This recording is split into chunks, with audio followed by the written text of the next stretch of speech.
રાધે રાધે.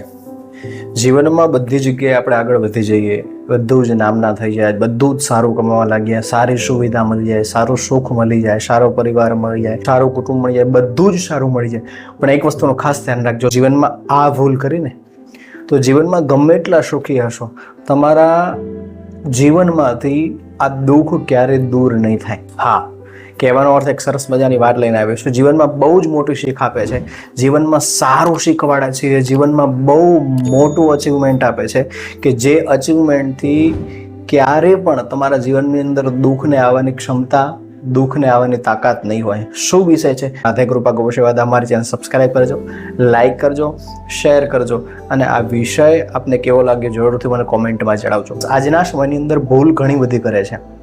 જીવનમાં બધી જ ભૂલનું સોલ્યુશન હોય છે. દરેક ભૂલ કરે એની પાછળ ક્યાંક ને ક્યાંક જવાબ હોય છે. કારણ કે આપણે કહીએ છીએ વારી ઘડીએ કે કોઈ પણ સવાલ પૂછો એની પાછળ એ સવાલની અંદર જ જવાબ હોય છે. માણસ ગમે એટલો સારો આપણને મળી જાય, વ્યક્તિ ગમે એટલું સારું મળી જાય, પણ આપણી ભૂલ ને આપણી ખામી ક્યાં હોય છે કે આપણે એને ઓળખી શકતા નથી, આપણે એને પારખી શકતા નથી, આપણે એને જાણી શકતા નથી. આજના સમયની અંદર જરાક 2 દિવસ આપણે એની સાથે રહ્યાનો સ્વભાવ સારો લાગ્યો, આપણે કીધું પ્રમાણે કરે છે ત્યાં સુધી આપણને સારું લાગે છે, ત્યાં સુધી માણસ આપણને સારો લાગે છે. આપણી કંપની હોય, આપણો બિઝનેસ હોય, આપણો ધંધો હોય અથવા આપણા પાર્ટનર હોય, જ્યાં સુધી આપણને વિશ્વાસ પૂરેપૂરો ના આવે, આપણા મનને સંતોષ ના થાય, ત્યાં સુધી ક્યારેય માણસ ઉપર ભરોસો કરવો ના જોઈએ. બહુ સારા ફિલોસોફરે વાત કરી છે કે ડેડકો છે ને એને સોનાના સિંહાસન ઉપર બેસાડી દો ને તો ક્યારેક તો એ જરા પણ ભૂલ કર્યા વગર ગટરમાં કૂદકો મારશે ને મારશે. એમ જીવનની અંદર દરેક પ્રકારના માણસ મળે, પણ એ માણસ મળ્યા પછી આપણે એના ભરોસે રહીએ અથવા એની ઉપર ભરોસો કરી બેસીએ અને પછી જ્યારે આપણે ભરોસામાં થાપ ખાઈ જઈએ પછી આપણે ક્યારેય બચી શકતા નથી, દુઃખથી, તકલીફથી ઘેરાઈ જઈએ છીએ. માણસ આજકાલના સમયની અંદર ઓળખવો બહુ જ કઠિન હોય છે, પણ એટલો કઠિન નથી કે આપણે એને ઓળખી જ ના શકીએ. કારણ કે આપણો બિઝનેસ સારો ચાલતો હોય, આપણી નોકરી સારી ચાલતી હોય અથવા પરિવારમાં સભ્યો સારા હોય, દરેક વ્યક્તિ પોતાની તકને જોઈને તમારી પાસે આવે છે. જ્યાં સુધી એને લાગે નહીં કે આ માણસ પાસેથી તક છે, એનો લાભ લઈ લઉં, ત્યાં સુધી તમારી પાસે આવતો નથી. પણ જ્યારે એને તકની ખબર પડે કે આ માણસ પાસે ખૂબ સારી તક છે, સારો એવો પૈસો છે, આની પાસેથી આપણે કંઈક મેળવી અને આપણું ઘર ચલાવી લઈએ, આપણી ઈચ્છાઓ પૂરી કરી લઈએ, આપણા મોજ શોખ પૂરા કરી લઈએ. આ જ વસ્તુના કારણે ક્યારેક આપણા જીવનમાં એવા માણસો આવતા હોય છે જે આપણી સાથે દગો કરે છે, આપણો વિશ્વાસઘાત કરે છે. અને વિશ્વાસઘાત કરીને જાય ને ત્યારે કોઈને પણ કહેવાની જરૂર નથી હોતી કે કોના કારણે થઈને આપણી સાથે વિશ્વાસઘાત થયો છે. સૌથી મોટી, સૌથી પહેલી ભૂલ જ આપણી હોય છે કે આપણે માણસ ઉપર ભરોસો કર્યો.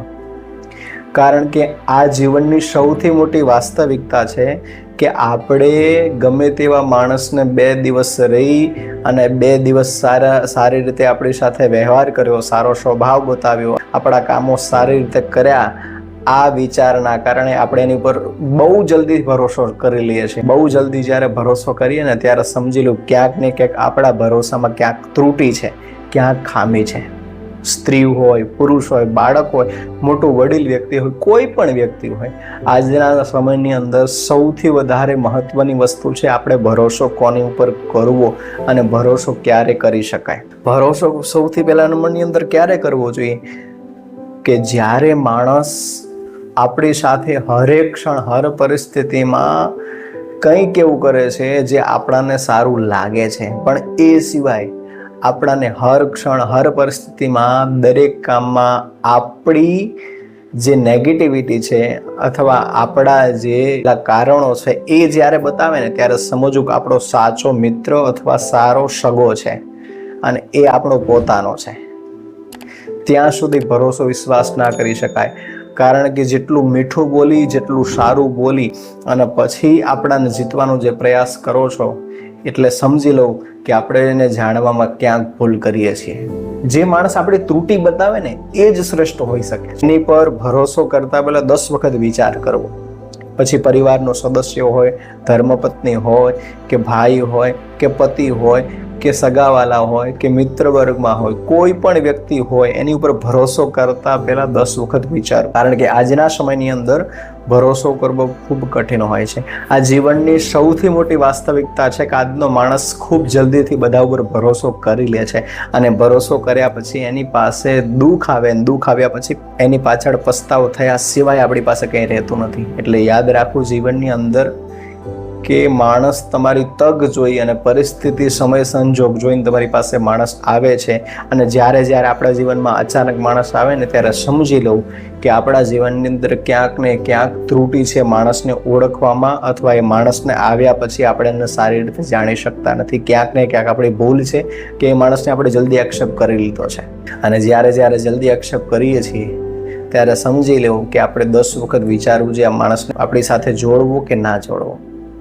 એટલે જીવનમાં યાદ રાખવું કે એનો સ્વભાવ, એના વિચારો, એની રહેણી કેણી કદાચ બધું જ પરફેક્ટ કરી શકે, પણ એક દિવસ તો ચોક્કસ આવે છે આપણા જીવનમાં કે માણસ ક્યાંક ને ક્યાંક પોતાનું અચીવમેન્ટ મળ્યા પછી, પોતાની ઈચ્છા પૂરી થયા પછી ક્યાંક ને ક્યાંક એનું સાચું ચરિત્ર મને તમને બતાવે છે.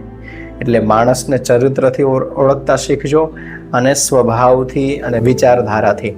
કારણ કે દરેક પરિસ્થિતિની અંદર સૌથી શ્રેષ્ઠ છે માણસને ઓળખવાની ક્ષમતા. એ આપણે જીવનની સૌથી મોટી વાસ્તવિકતા છે. સુખી રહેવું હોય તો ખાસ કરીને આ ધ્યાનમાં રાખીને જીવન જીવજો.